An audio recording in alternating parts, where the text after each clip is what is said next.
చెడులో కూడా మంచి ఉంటుంది. అంటే కష్టాల్లో కూడా మంచి అవకాశాలు వస్తాయి అంటే ఎలా చెప్పాలి? Every cloud has a silver lining. Every cloud has a silver lining. Example, he lost his job. It helped him to start a new business. So I can say that every cloud has a silver lining. అంటే అతను ఉద్యోగం పోయిందండి, అతనికి ఉద్యోగం పోవటం వల్ల అతను ఒక వ్యాపారం మొదలు పెట్టడానికి ఆస్కారం దొరికింది. So every cloud has a silver lining. కష్టాల్లో కూడా మంచి అవకాశాలు వస్తాయి అని చెప్పడానికి.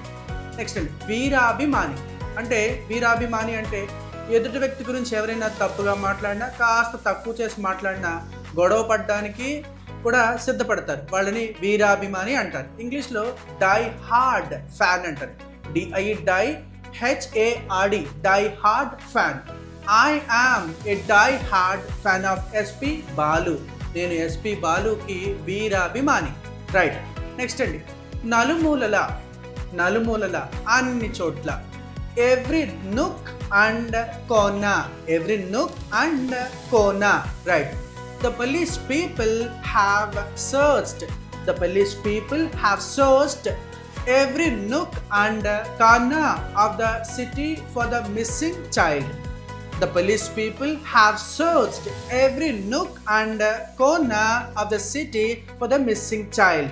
A missing child కోసం ఈ పోలీస్ వాళ్ళు అన్ని చోట్ల నలుమూలల వెతికారు అని చెప్పేసి చెప్పుకోవచ్చు. నెక్స్ట్ అండి, ఎవరు ముందొస్తే వారికే అవకాశం అని చెప్పడానికి ఫస్ట్ కమ్ ఫస్ట్ సర్వ్డ్. ఏమంటారండి? First come first served. Right. The plots are being sold on first come first served basis. Plots ఎలాగ అమ్మబడుతున్నాయండి? ఎవరు ముందొస్తే వాళ్ళకే అమ్ముతామని చెప్తా ఉన్నారు. రైట్. వాక్ చాతుర్యత, మాటలతో ఆకట్టుకునే నేర్పరితనం కలిగి ఉండడాన్ని గిఫ్ట్ ఆఫ్ ద గ్యాప్ అంటారు. Gift of the gap. Right. Example చూద్దాం. Some people like politicians, public speakers should have gift of the gap. కొంతమంది ఉన్నారుగా, పొలిటీషియన్స్ కావచ్చు, లేకపోతే పబ్లిక్ స్పీకర్స్ కావచ్చు, వాళ్ళకి వాక్చాతుర్యత తప్పకుండా ఉండాలి అని అంటా ఉన్నారు. రైట్. ఏదైనా ఒక విషయం గురించి ప్రాథమిక అంశాలు బాగా తెలియడాన్ని know the A B C of something ఏమంటారండి? Know the A B C of something.